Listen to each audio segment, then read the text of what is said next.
second lecture of vector. In this lecture, we see theorems. First theorem: two non-zero vectors a bar and b bar are collinear if and only if there exists scalars m and n, at least one of them is non-zero such that ma bar plus nb bar is equal to 0. Theorem कसा आहे हे पहा.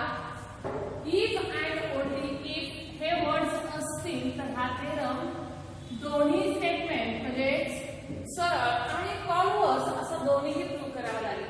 त्यासाठी आपल्याला start करायला लागेल two non zero vectors A bar आणि B bar हे कोलिनियर आहेत.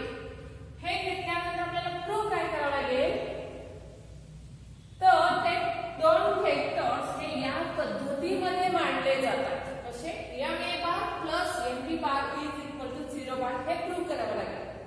आणि या थेरमचा converse part if and only if असेल कॉन्व्हर्स पार्ट कसा करायचा M A bar plus M B bar is equal to 0 bar.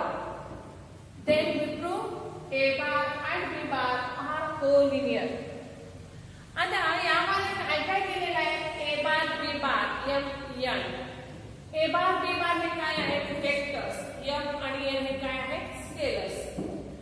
Vectors आणि स्केलर्स याच्यातला फरक वगैरे सर्व आपण यापूर्वी पाहिलेलं आहे, इथं काही शंका नसावी. नेक्स्ट आणखी काही क्वेश्चन्स मध्ये पहा कोलिनियर्स.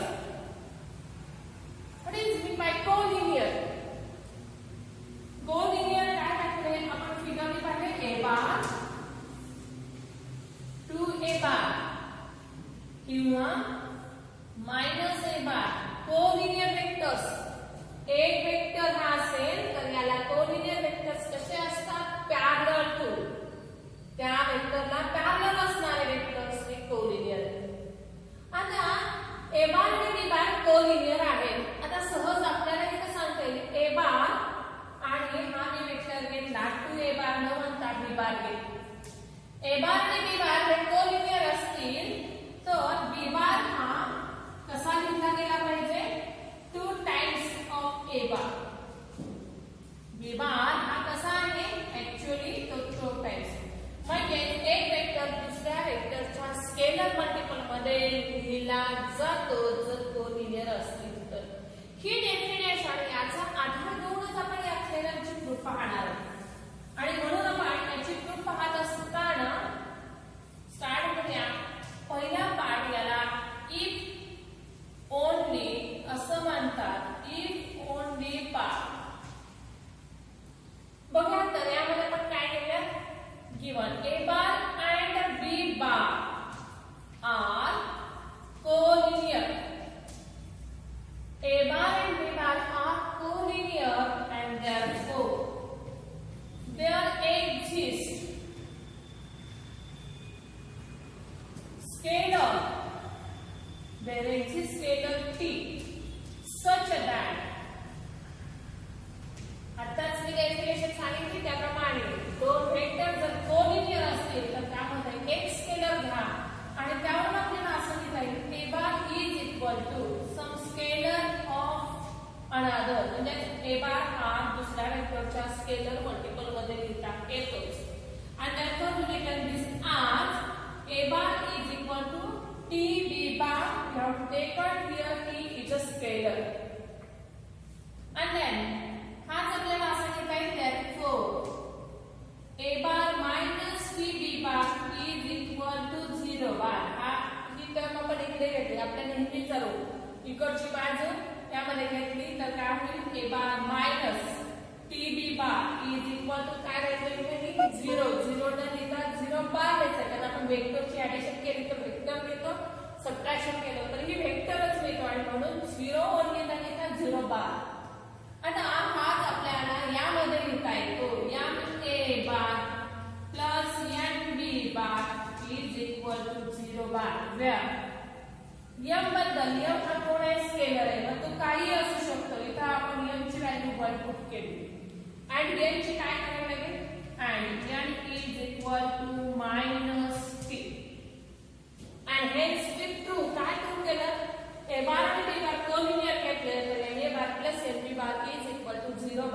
थेरमचा एक पार्ट आपण कंप्लीट केला. नाव सेकंड पार्ट साठी आपण फक्त म्हणणार आहोत इफ पार्ट, म्हणजेच कॉन्व्हर्स. काय घ्यायचं आहे यामध्ये? कॉन्व्हर्सली. सपोज दॅट काय घ्यायचंय? a bar plus nb bar is equal to 0 bar. यामध्ये ऍटलिस्ट एक तरी नॉन झिरो, मग तो कोण घेऊया? ऍटलिस्ट m इज किंवा ऍटलिस्ट म्हणता m is not equal to 0 म्हणूया. फक्त सिंपल आहे, प्रूव्ह करायला चालू करूया. हे गिवन आहे तुम्हाला, that is ma bar plus nb bar is equal to 0 bar. ma bar is equal to minus nb bar. A bar is equal to काय लिहा? minus n upon m b bar. That is A bar हा vector कसा लिहिला गेलाय? minus n upon m b bar. आणि n आणि m हे कोण आहे? n आणि m किंवा m आणि n हे स्केलर्स आहेत आणि n अपॉन m तो सुद्धा स्केलर आहे.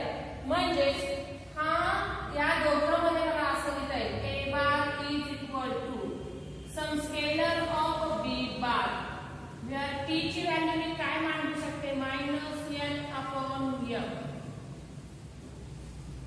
a बार काय लिहिला? a bar is equal to tb bar आणि a bar is equal to tb bar. असे जर दोन वेक्टर्स डिफाईन होत असतील एक वेक्टर दुसऱ्या वेक्टरच्या स्केलर मल्टिपल मध्ये, तर ते दोन and therefore a bar and b bar are collinear vectors.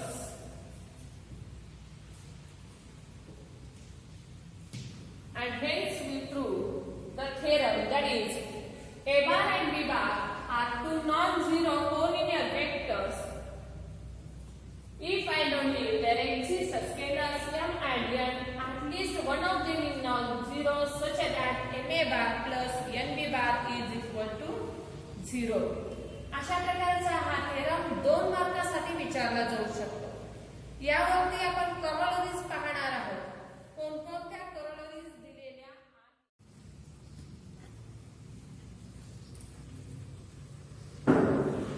थेरमला corollary आहे. करोलरी आपण बघूया काय आहे.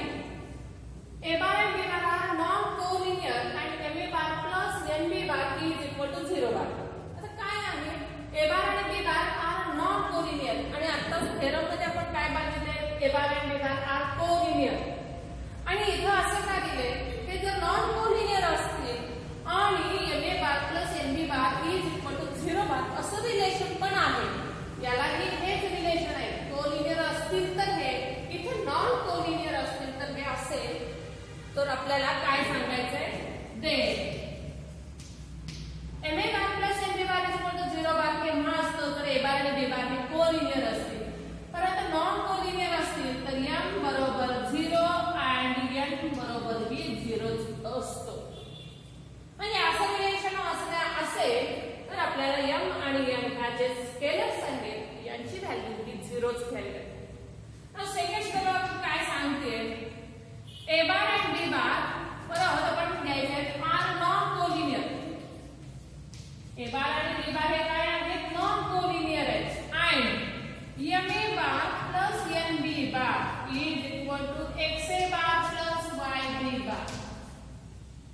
खरं पहा, बारकाईने पहा, यावरती पहा, छोटे छोटे क्वेश्चन्स विचारले जाऊ शकतात. आणि म्हणून ma बार प्लस nb बार बरोबर काय म्हटलं तर आपण 0, तेव्हा कोलिनियर असते. परंतु नॉन कोलिनियर आहेत आणि ma बार प्लस nb बार बरोबर xa बार प्लस yb बार असं जर रिलेशन असेल तर काय?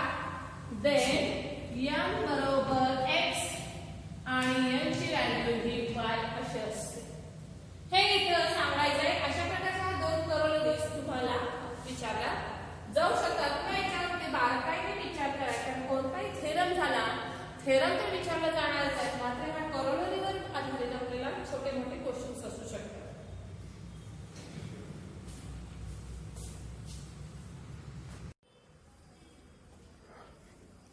Next theorem is let A bar and B bar are non-collinear vectors.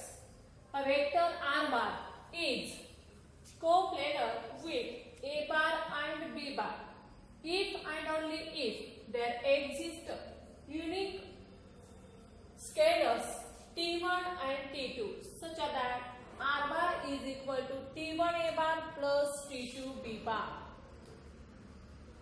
आता यामध्ये आपल्याला काय काय माहिती आहे? ए बार बी बार हे कसले वेक्टर्स आहेत? नॉन कोलिनियर वेक्टर्स आहेत. इथं अंडरलाईन करायला हरकत नाही, हे वेक्टर्स नेहमीच नॉन कोलिनियर असले पाहिजे. ए वेक्टर आर बार, हा तिसरा वेक्टर आपण घेतला R bar is a coplanar. आता आपल्याला पहिल्यांदा डेफिनेशन माहिती आहे का कोप्लेनरची? काय कोणते वेक्टर्स हे कोप्लेनर असतात? कोप्लेनर सगळे आपण बघूया कशा आहेत. एकाच प्लेन मध्ये असणारे सर्व वेक्टर, समजा ए बार बी बार, हे वेक्टर्स एकमेकांना कोप्लेनर आहेतच. तसंच या प्लेनला पॅरलल असणाऱ्या प्लेन मध्ये असणारे म्हणजे हे वेक्टर्स हे या वेक्टर्सनाच कोप्लेनर असतात. म्हणजेच एका प्लेन मध्ये असणारे व त्या प्लेनला पॅरलल असणाऱ्या सर्व प्लेन्स मधले वेक्टर्स हे कोप्लेनर असतात. अशी ही कोप्लेनरिटीची आधी डेफिनेशन आपल्याला माहिती असली पाहिजे. इथपर्यंत आपण आला. नॉन कोलिनियर, कोलिनियर तुम्हाला माहिती आहे. A vector R bar is coplanar with A bar and B bar if and only म्हणजे थेरम हा सरळ आणि कॉन्व्हर्स असा दोन्ही बाजूने प्रूव्ह करायचा आहे. If and only there exist unique scalar set T1 and T2 हे काय scalar set such that R bar is equal to T1 A bar plus T2 B bar असं प्रूव्ह आहे करायचं आपल्याला. आता यासाठी आपण थेरमचा एकूण दोन भाग तर नेहमी करतोच. त्यापैकी पहिला म्हणजे काय? if part only if part म्हणजेच काय? आपण पहिल्यांदा घेऊया. काय घ्यायचं? A bar and B bar are non-collinear. आणखी काय घ्यायचं? A vector R bar is coplanar. काय घेणार? R bar, A bar, B bar are coplanar vectors घ्यायचे. आणि हे घेतल्यानंतर तुम्हाला काय प्रूव्ह करायचं आहे? R bar is equal to हे घेतल्यानंतर तुम्ही काय म्हणता? R bar is equal to T1 A bar plus T2 B bar अशी प्रूफ मांडायची आहे. त्यासाठी आता एकाच प्लेन मध्ये असणारे वेक्टर्स हे कसे कसे आहेत तर मी जे दाखवते तुम्हाला इथं. समजा एक वेक्टर घेतला OA. OA या लाईन वरचा एक वेक्टर, ह्या लाईन वरती जो वेक्टर आहे त्याला आपण म्हणलं ए बार. दुसरा एक वेक्टर घेऊया. एकाच प्लेन मध्ये दोन इंटरसेक्टिंग वेक्टर्स आपण अशा पद्धतीने दाखवू शकतो. OB दोन वेक्टर्स घेतलेले किंवा दोन लाईन्स घेतलेले, इंटरसेक्टिंग दोन लाईन्स आहेत. एक आहे OA, दुसरी आहे OB. OA या लाईन वरती असणारा वेक्टर आहे ए बार. OB या लाईन वरती असणारा वेक्टर आपण घेऊया B बार. ठीक आहे. यानंतर तिसरा एक वेक्टर म्हणजे आर बार आपल्याला घ्यायचा आहे. तो कसा आहे? या प्लेन मध्येच आहे. So we take this R bar. काय नाव देऊया? OC. हा आहे वेक्टर आर बार. आता यानंतर आपल्याला काय काय करायचं आहे?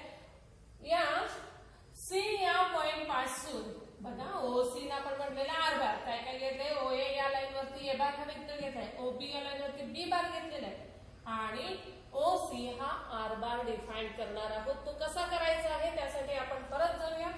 C या पॉइंट पासून OB या लाईनला पॅरलल लाईन ड्रॉ करा.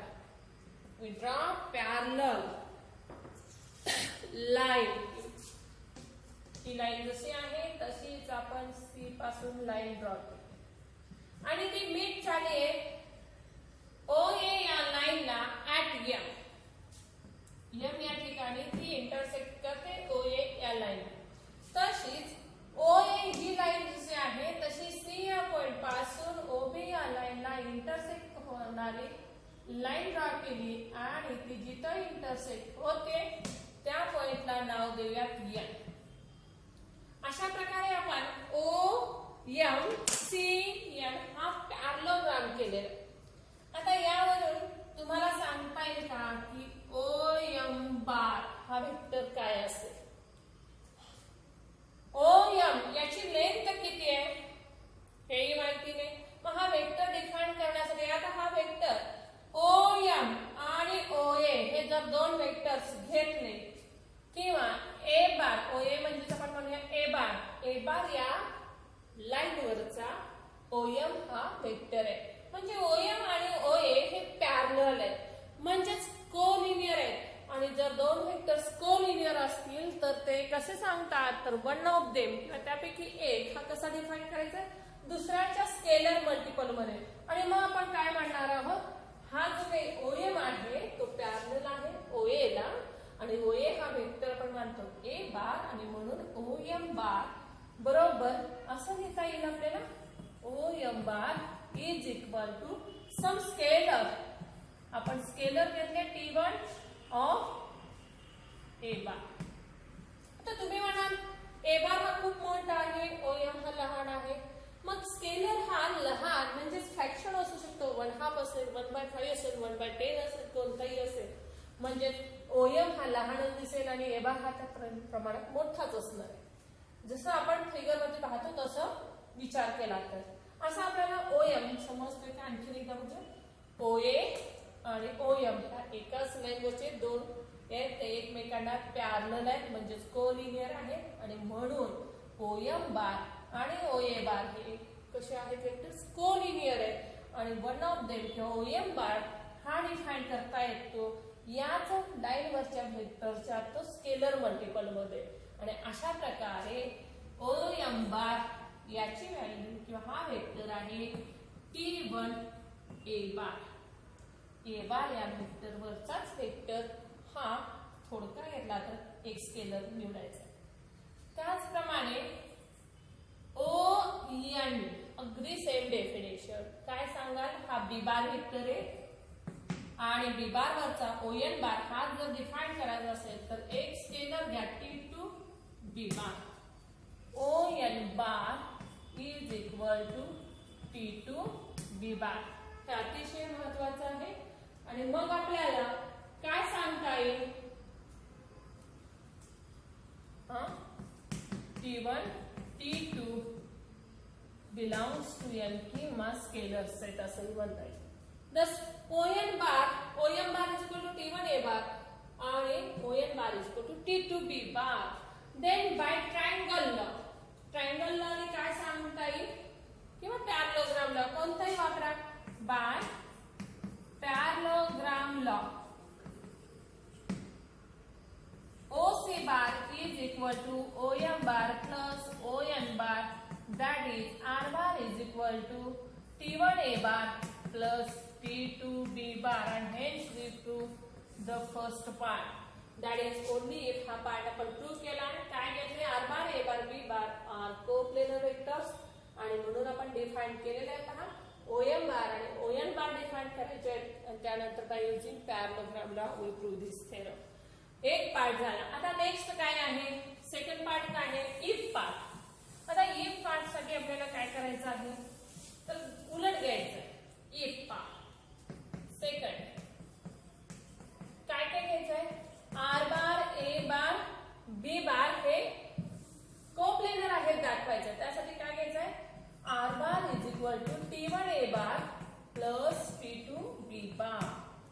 असं असेल तर आपल्याला प्रूव्ह करायचे आहे. We have to prove A bar B bar and R bar are coplanar. काय काय झाले A बार आणि B बार हे कसले नॉन कोलिनियर आहेत बरोबर. आणि मग A बार आणि B बार हे नॉन कोलिनियर आहे म्हणजे ते कुठे आहेत एकाच प्लेन मध्ये पण आहेत म्हणजे A बार आणि B बार हे कसे कोप्लेनर आहेत. ए बार बी बार कोप्लेनर आहे. मग T1 A bar T2 B bar हे कशा आले? हे सुद्धा कोप्लेनर आले. बघा कसं जायचंय. T1 A bar T2 B bar हे कोप्लेनर आहे. T1 A bar plus T2 B bar या दोघांची बेरीज कशी येईल? ही सुद्धा कोप्लेनर आहे. हे कशावरून?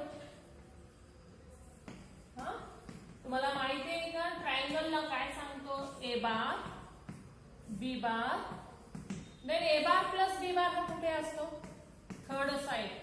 म्हणजे ए बार आणि बी बार जर कोप्लेनर असतील तर ए बार प्लस बी बार ह्या दोघांची सम ही सुद्धा त्याच प्लेन मध्ये असते. आणि म्हणून इथं T1 A bar plus T2 B bar हा पुन्हा कोप्लेनर आला ए बार आणि बी बारला. T1 A bar plus T2 B bar A bar आणि बी बार हे कशा आले?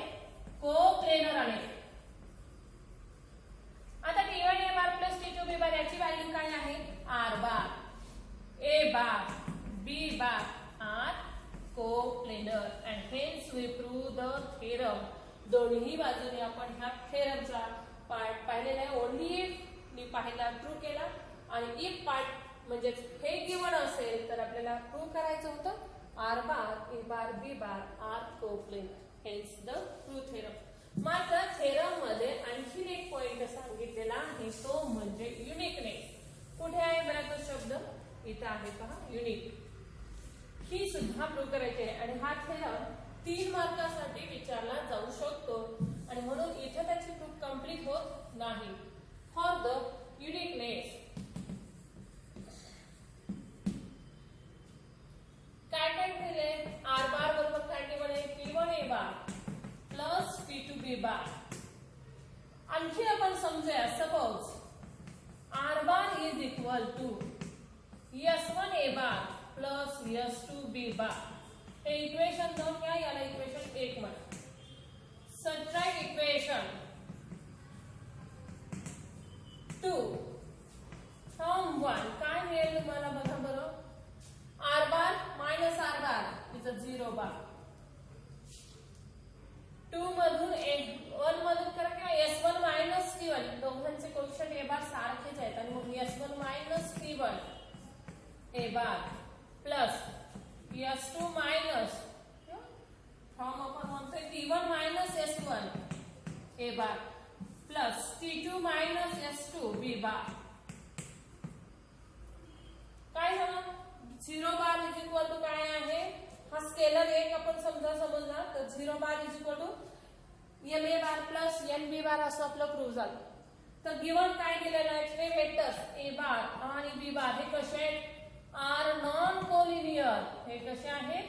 कोलिनियर नाहीत आणि कोलिनियर नसतील आणि त्या दोघांचं असं कॉम्बिनेशन जर 0 वेक्टर असेल तर नक्कीच ह्या दोघांचे तिथल्या आपण प्रूफ हे करोलरी पाहिजे बा. M A bar plus N B bar is equal to 0 bar and काय A bar and B bar are non collinear.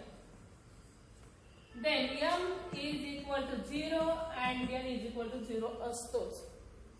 ठीक आहे. तीच करोलरी इथं ए बार आणि बी बार हे नॉन कोलिनियर आहेत आणि M A bar plus N B bar is equal to 0 bar असतील तर T1 minus S1 is equal to 0 and T2 minus S2 is equal to 0 and therefore T1 is equal to S1 and T2 is equal to S2. म्हणजेच हा unique आहे. हा जो T1 vector R बार हा या दोघांच्या सम मध्ये जो दिलेला आहे त्याच्यातले जे स्केलर्स आहेत ते बदलत नाहीत, ते तेच राहतात. म्हणजे जरी तुम्ही तो वेक्टर दुसऱ्या पद्धतीने लिहिला तर S1 ची व्हॅल्यू ही T1 इतकीच असायला हवी आणि S2 ची व्हॅल्यू ही T2 इतकीच असते. The third theorem is 3 vectors A bar, B bar, C bar are coplanar if and only if there exists a non-zero linear combination of x A bar plus y B bar plus z C bar with x, y, z is not equal to 0, 0, 0 is equal to a 0 bar पाहिजे. x A bar plus y B bar plus z C bar is equal to 0 bar with X Y Z is not equal to 0 0 0. आता याचे proof पाहण्यापूर्वी आपल्याला यामध्ये सर्व points कळले का? ए bar B bar C बार हे कसले को प्लेनर आहेत, म्हणजेच एकाच प्लेन मधले किंवा त्या प्लेनला पॅरलल असणाऱ्या प्लेन मधले वेक्टर्स आहेत. इफ अँड ओनली म्हणजे थेरम दोन्ही बाजूने प्रूव्ह करायचा आहे. There exist non zero linear combination. आता या वर्डची डेफिनेशन तुम्हाला माहिती आहे का? लिनियर कॉम्बिनेशन म्हणजे काय? तर लिनियर कॉम्बिनेशन साठी आपण पहिल्यांदा डेफिनेशन शिकूया. Linear combination means we take the vectors. किती वेक्टर्स घ्या? a bar b bar c bar d bar up to किती घेतले किंवा आपण याला वेक्टर्स ना या पद्धतीने नाव देऊया. the vectors are a1 bar a2 बार, आपल्याला जास्त वेक्टर्स घ्यायचे a2 bar up to an bar. किती वेक्टर्स आहेत? n वेक्टर्स आहेत. and then we take the n scalars m1 m2 m3 up to mn. किती घेतले? m स्केलर्स घेतले, n vectors घेतले. Then m1 a1 bar plus m2 a2 bar plus m3 a3 bar plus up to dot dot mn an bar. हे जे काही combination आपण मांडलेले आहे या कॉम्बिनेशनला linear combination of nth vector असं म्हटलं. आणि मग हे कॉम्बिनेशन यामध्ये फक्त काय हे झिरो असतं का? नाही. केव्हा झिरो असेल? जर हे सर्व स्केलर्स झिरो असतील तरच. एक जरी यातला स्केलर झिरो नसेल तर हे कॉम्बिनेशन झिरो असणार नाही. म्हणजे लिनियर कॉम्बिनेशनचा अर्थ आधी लक्षात घ्या. कॉम्बिनेशन केलंय, फक्त मांडणी केली आहे. कशी आहे? किती स्केलर्स घेत आहे तितकेच वेक्टर्स घ्या आणि त्यांच्या प्रोडक्टची ऍडिशन हे म्हणजेच लिनियर कॉम्बिनेशन आहे. आता यानंतर आपल्याला मग पुढे काय करायचं आहे? लिनियर कॉम्बिनेशन ऑफ किती वेक्टर्स आहेत? तीन वेक्टर्स आहेत, 3 स्केलर्स घेतलेले आणि मग 3 वेक्टर 3 स्केलर यांची जी बेरीज आहे किंवा लिनियर कॉम्बिनेशन जे आहे ते झिरो असतं असं आपल्याला प्रूव्ह करायचं. आता परत आपल्याला हा थेरम दोन्ही प्रकारे प्रूव्ह करायचा आणि म्हणून प्रूफ मध्ये पहिल्यांदा आपण मांडूया ओनली इफ पार्ट. आता यामध्ये परत आपण ए बार बी बार सी बार हे काय घ्यायचे? आर को प्लेनर. आता या को प्लेनर मध्ये एकूण 2 भाग होतात. ते कोणते? त्यामध्ये केस 1 आणि केस 2. ए बार बी बार सी बार हे को प्लेनर असताना काही वेळेला त्यापैकी तिघापैकी suppose A bar and B bar are collinear. या 3 पैकी A bar and B bar of A bar B bar C bar are collinear. म्हणजे तिघापैकी दोघे कोलिनियर असतील तर then there exist a scalars. 2 vectors collinear असतील तर काय सांगता? देन एक्झिस्ट स्केलर कोणते घ्या? m and n such that 2 vectors collinear असतील तर तिथं 2 स्केलर्स घेतो आपण. आणि कसं लिनियर कॉम्बिनेशन हे मांडतो? ma bar plus nb bar is equal to 0 bar. Okay. आता मला इथंच काय बदल करायचा आहे? ma bar plus nb bar plus 0c bar is equal to 0 bar. अरे सोल्युशन मला इथं काय मिळतील? किंवा मी इथं m आणि n च्या ऐवजी डायरेक्ट x आणि y घेतले तरी चालतात. m आणि n च्या ऐवजी जर x आणि y घेतले किंवा m n 0 च्या ऐवजी तर x y 0 हे त्याचं सोल्युशन असेल. हेच या पद्धतीने काय लिहितात? xa bar plus yb bar plus zc bar is equal to 0 bar. Where x is equal to m, y is equal to n, and z is equal to 0. That is m n 0. These are the solutions. असं आपण इथं मांडू शकतो. म्हणजे काय घ्यायचं होतं? हे 3 वेक्टर्स कोप्लेनर असतील तर हे लिनियर कॉम्बिनेशन आपण एका केस साठी प्रूव्ह केलं. दुसरी केस यामध्ये पहिल्या पार्ट मधली दुसरी ए bar B bar C bar are non collinear. यापैकी कोणच एकमेकांना कोलिनियर नाही. तिघेही वेगवेगळे असतील, कोलिनियर नसतील. आर नॉन कोलिनियर मात्र ते कशा आहेत? एकाच प्लेन मध्ये आहेत आणि म्हणून one of them can be written as a scalar multiple of other two. x and y are scalars. Then this combination xa bar plus yb bar plus zc bar is equal to 0 आणि याचं solution आपल्याला काय घेता येईल xy1 काय केलं -1 sorry हा आपण xa bar plus yb bar c bar इकडे घ्या -c bar is equal to 0 परत आपण काय करूया xa bar plus yb bar plus zc bar is equal to 0 this implies that x ची व्हॅल्यू आपण x ठेवली आता y ची y ठेवली मात्र z ची व्हॅल्यू आपण -1 पुट केली तर आपल्याला परत हेच कॉम्बिनेशन मिळालं.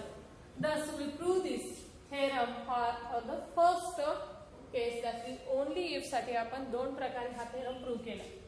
Now next आता आपण पुढचा पार्ट प्रूव्ह करण्यासाठी काय करणार if पार्ट काय आहे if we take xa bar plus yb bar plus zc bar is equal to 0 bar then we prove these three vectors are coplanar आहेत असं प्रूव्ह करायचंय. For that काय म्हणूया z at least one of them is non-zero एक कमीत कमी त्यातला आपण non-zero घेतला z is not equal to 0 then काय करूया zc bar is equal to -xa bar minus yb bar c bar is equal to -x upon z a bar plus minus y upon z b bar that is काय केलं बघा c bar can be written as t1 a bar plus t2 b bar where t1 बरोबर काय आहे -x upon z आणि t2 बरोबर काय घेतला -y upon z आणखी तुम्हाला काय मिळालं मग यावरून काय सांगितलं c बार बरोबर t1 a bar plus t2 b बार आणि हा रिझल्ट तुम्हाला काय सांगतो काय सांगेल जर हा एक वेक्टर दुसऱ्या दोघांच्या लिनियर कॉम्बिनेशन मध्ये लिहिला असेल तर थेरम नंबर 2 आपण प्रूव्ह केला r bar is equal to t1 a bar plus t2 b bar then r bar a bar b bar are coplanar. तसंच a bar b bar आणि c bar हे coplanar असतात या combination वरून and hence by theorem number 2 a bar b bar c bar are coplanar vectors.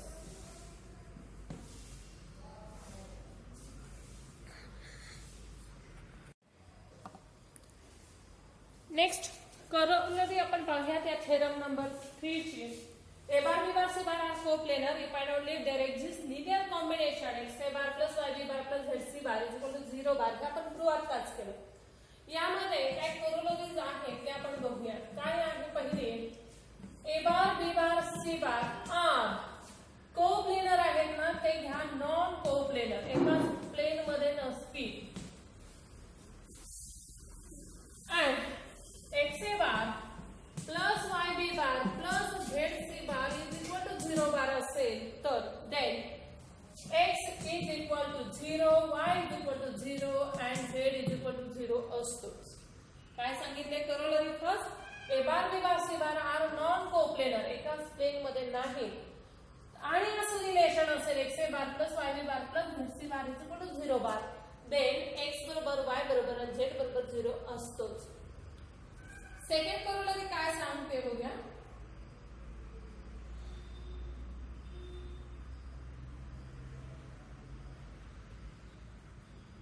the vectors a bar b bar and xa bar plus yb bar काय आहे a bar b bar आणखी काय केलंय a bar ला multiply केलं x केलं आणि b bar ला y हे तीन वेक्टर्स हे नेहमीच हे कोप्लेनर असतातच. हे आपण पाठीमागेही थेरम प्रूव्ह करत असताना पाहिलेलं आहे पाठीमागच्या थेरम मध्ये आणि हा परत ही ते चाललेलं आहे आर कोप्लेनर वेक्टर्स. ओके अशा प्रकारे आपण या चॅप्टर मध्ये एकूण 3 थेरम्स पाहिलेले आहेत.